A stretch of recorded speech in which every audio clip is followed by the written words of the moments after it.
it is an even number, 14, so we will have the two middle score. 14 divided by 2 is 7, so we will have only 6. So 6 lang ang score na aalisin natin. Another from the lowest, 1, 2, 3, 4, 5, 6. So we have, so the middle score is 84 and 83. But is this now the median of the 14 scores? Is this now the median of the 14 scores? It's no.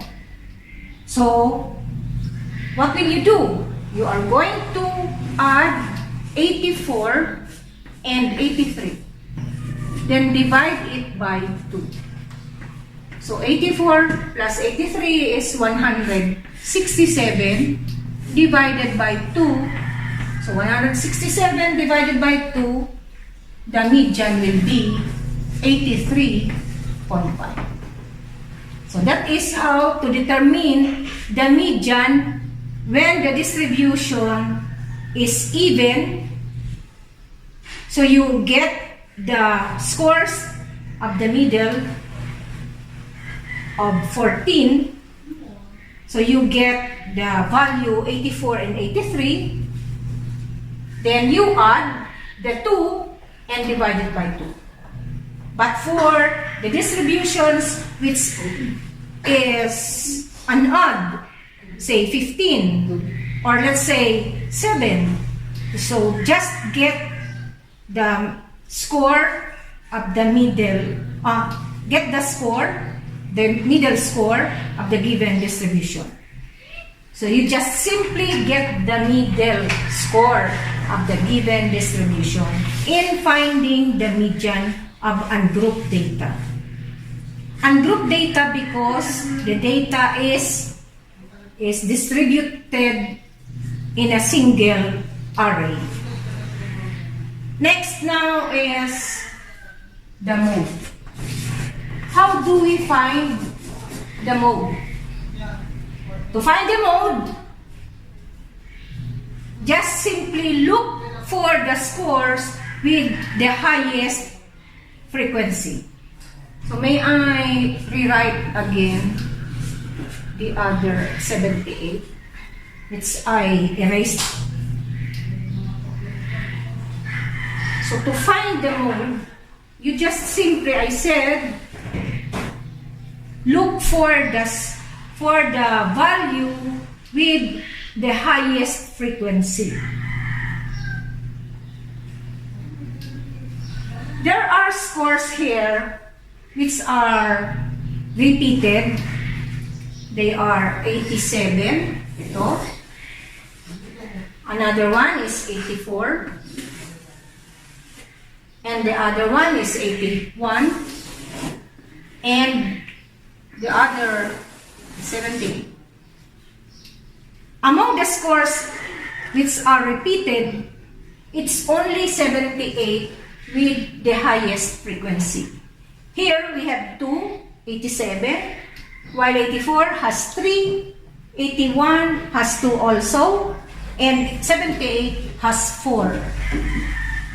So compared to the other 3 given values, it's 78 has the highest frequency. So the mode in the given distribution here is 78. So para makuha ang mode, para ma-determine, hahanapin nyo lang yung score na pinakamarami. So dito, 78 has 4 frequency, while the rest is lower than 4. So the mode will be 78. So that is class how to find the mean, median, and mode for the ungrouped data. So I hope it is clear And I hope also that you understand how to compute the mean, median, and mode. Then we will now proceed on how to compute the mean, median, and mode using the group data.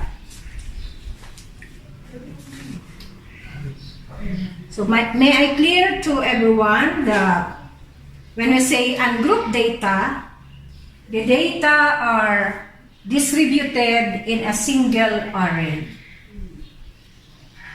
So it is distributed in a single array. For group data,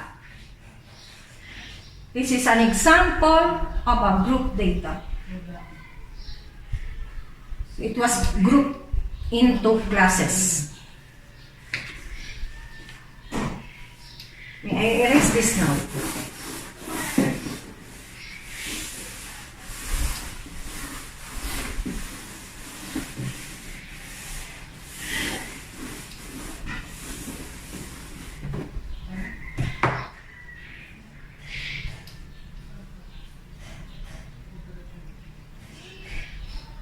Alright, we now proceed to the computation of the measures of central tendency using the group data. Group data. To compute the mean,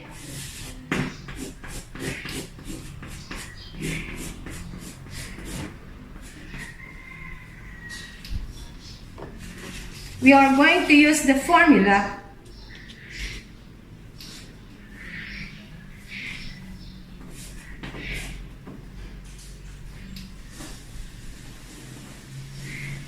X bar is equal to the assumed mean plus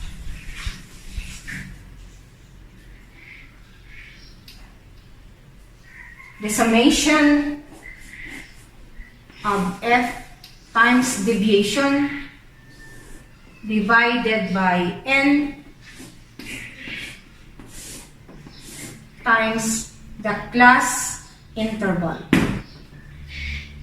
So class interval. So we, in the given table, we lack the FD. So may kulang tayong column sa frequency distribution. So mayroon na tayong F. So ito. So ang kulang natin yung deviation saka yung F D squared.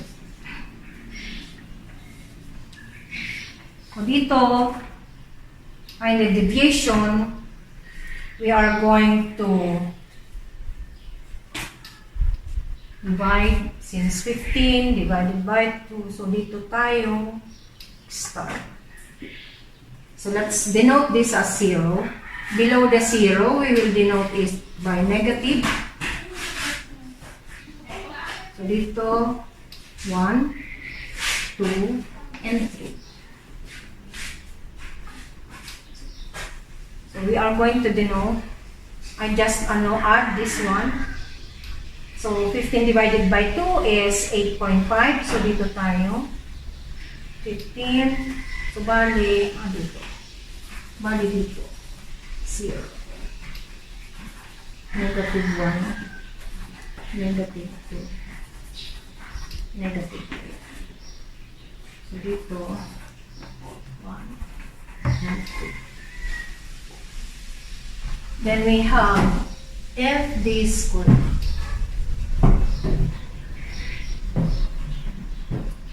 So FD muna, FD. So we will multiply. FD means multiply F frequency and then deviation. So 1 times 2 is 2. 2 times 1, 2.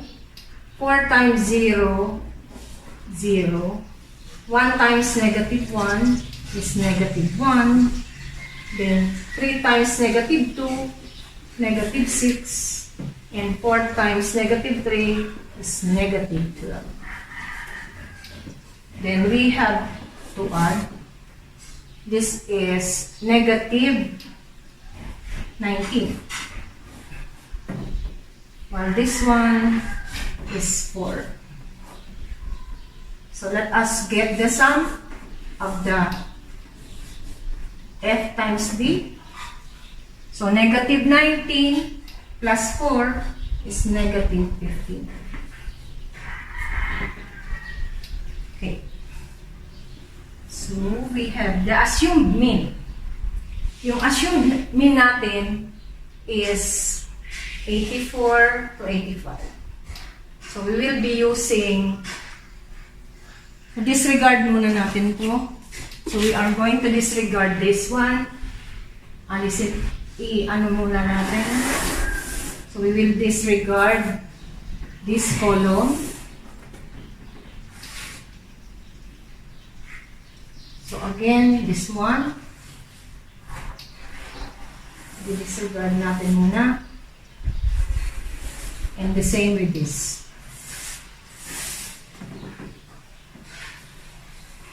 We will use this values in the box later. So we will just only consider this column. Now, the assumed mean is 84.5.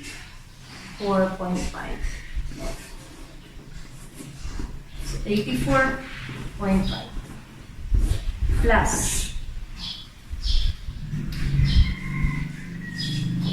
ang summation of FD natin is negative 15. Then divide it by n, which is 15 also. Then multiply it by the class interval, which is 2. So 84.5 plus negative 15 times 2 is negative 30 divided by 15 is negative 2. 84.5 minus 2 is 82.5.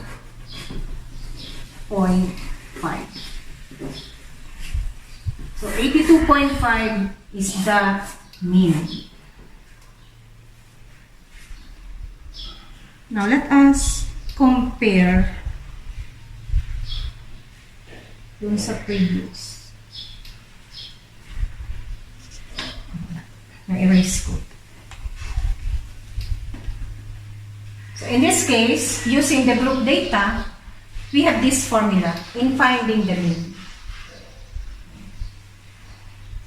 Now we have another formula in finding the mean using the group data. So instead of getting the deviations, our formula for finding the mean also, this is second solution. So this is the first formula that we are going to use in finding the mean. Another formula will be x bar is equal to the summation of the frequency multiplied by the midpoint divided by n. Alright. Now, since in the given formula we have x bar is equal to the summation of the frequency. So we have already the frequency and we have also the midpoint. So to find the summation of the frequency times the midpoint, we are going to multiply 1 and 88.5.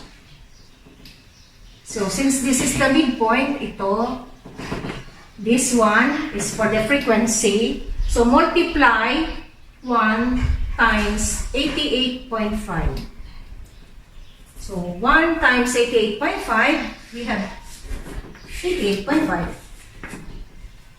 And then 2 times 86.5. So 86.5 times 2 is 173. Is it right? Okay, 173. Next is 4 times 84.5. So multiply 84.5 by 4. 84.5 multiplied by 4 is 338. Then multiply 1 and 82.5 is 82.5. Then 80.5 multiplied by 3, 80.5 multiplied by 3 is 241.5. And then 78.5 multiplied by 4 is 314. Then add now. So 314 plus 241.5 plus 82.5 plus 338 plus 173 plus 88.5. So the summation of f times x of them is 1,237.5 divided by the total number of frequency, which is 15. So divide this by 15, you have 82.5. So the same value, we arrived at 82.5. Both the values arrived to 82.5 with different formula. So that is how to compute the mean of group data.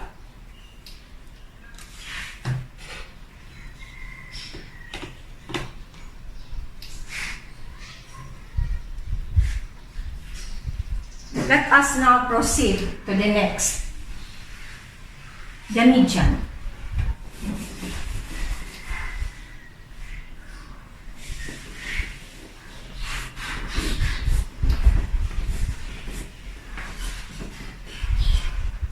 To find the median,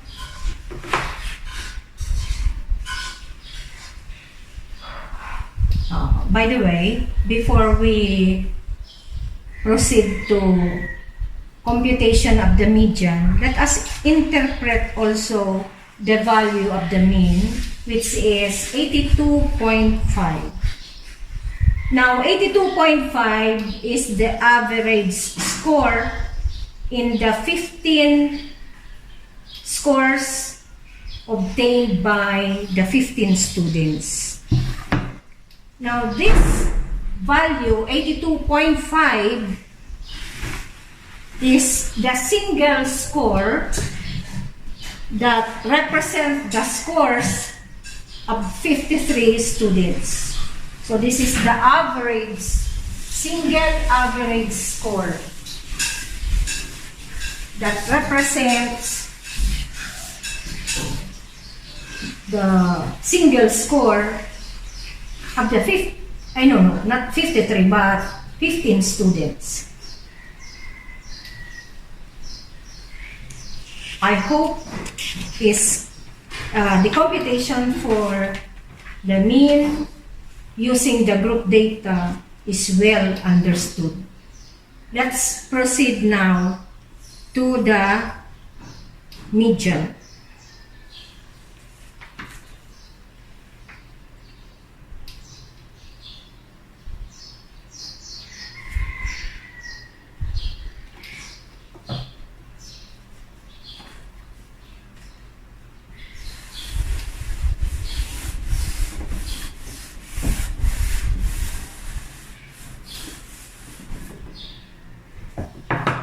compute the median, we are going to use the formula else. So, ito yung symbol ng median. Is equal to the lower limit plus n divided by 2 minus the cumulative frequency divided by the frequency of the median score multiplied by the class interval. So this will be the formula that we are going to use in order to compute the median. This time, we are now going to consider the values inside the box. First step, to find the median, we have to look for n divided by 2. Now, 15 divided by 2 is equal to 7.5. To determine the lower limit of the median, we are going to count 7.5 from the frequency, starting at the bottom.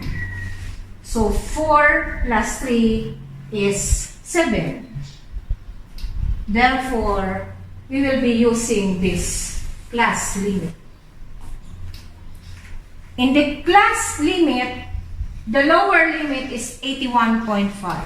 So we are going to write 81.5 plus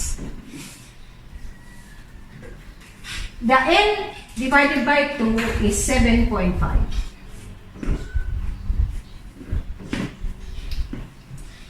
Minus the cumulative frequency, since n divided by 2 is 7.5, we will look the value in the column of the cumulative frequency, the value which is equal or lower than 7.5. Now, in this case, 7 is the lowest number. So, minus 7. Divided by the frequency of the median. So, what is the frequency of the median? So, the frequency of the median is 1. Then, multiply it by 2 as our class interval.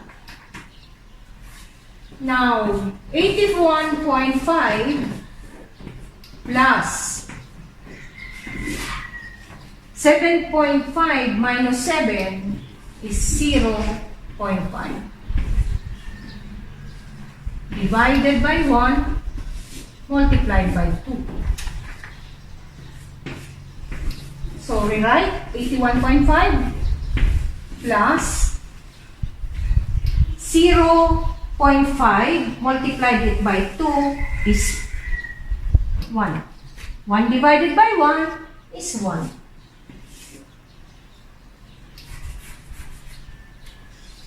Thus, our median is 82.5.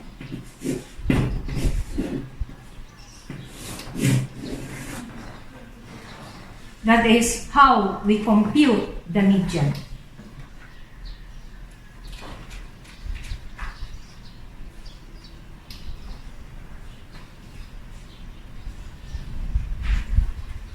So may I repeat? To find the median, we have this formula. And to substitute the formula, we look first before we can determine the lower limit, let us first divide n by 2. So n is 15 and divided by 2. So n divided by 2 is 7.5. So 7.5 is in the class limit of 82 to 83. Because 4 plus 3 is 7, so kulang tayo. So dito ang 0.5. So bali dito sa class na ito. Thus our lower limit is 81.5. So here is now 81.5 plus n divided by 2 is 7.5. Then minus the cumulative frequency. To look for the cumulative frequency, you are going to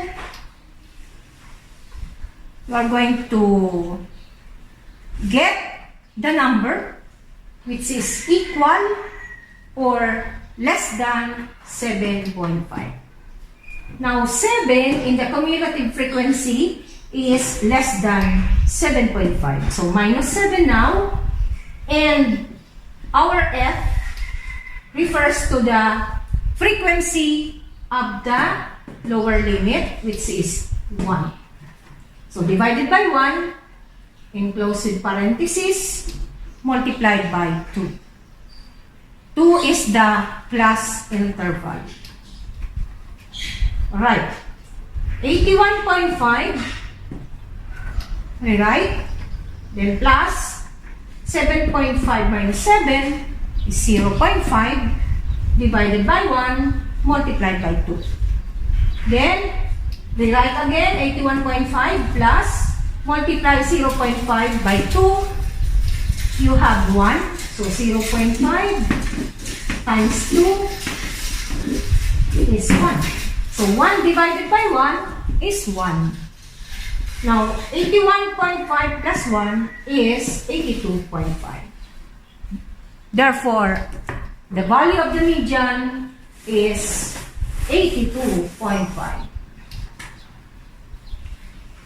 Is it clear? So we now proceed to the third, which is the mode. Now to find the mode, we are going to use the formula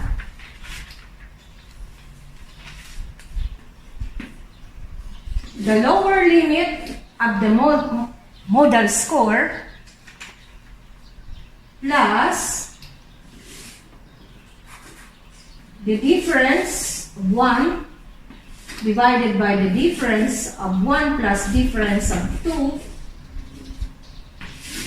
multiplied by the interval.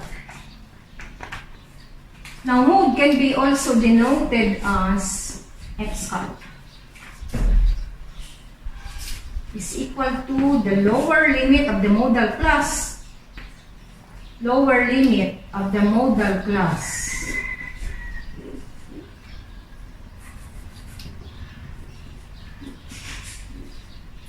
plus d sub 1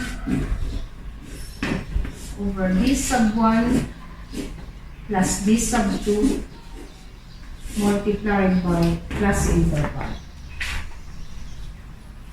Now in this case, we have two highest frequency in the frequency of 84 and 85. Now, if you are going to consider the frequency in the given distribution of this, the highest frequency in the group data, it is the 78. Now 78, the lowest limit or lower limit is 77.5 plus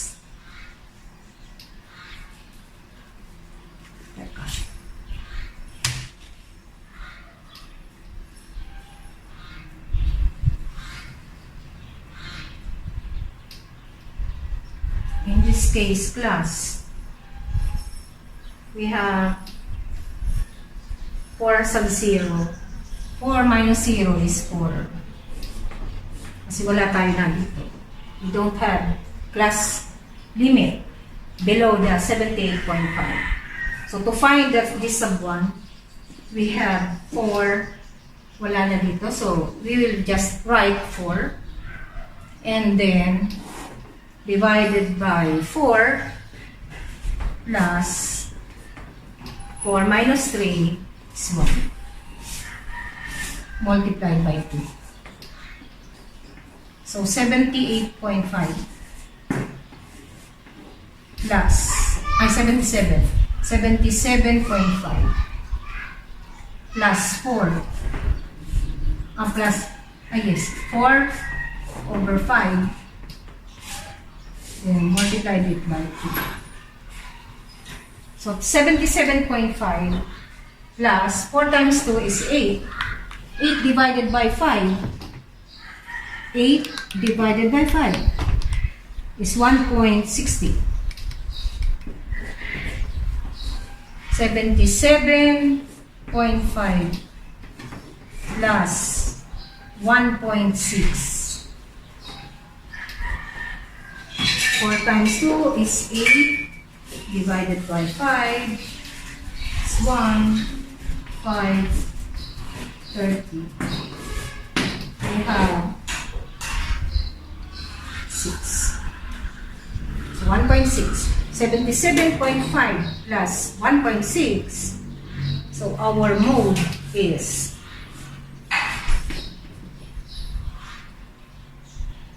79.1.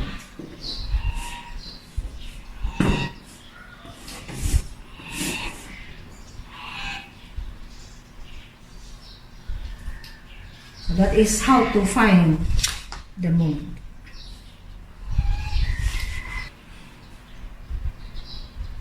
So we'll end up to central tendency.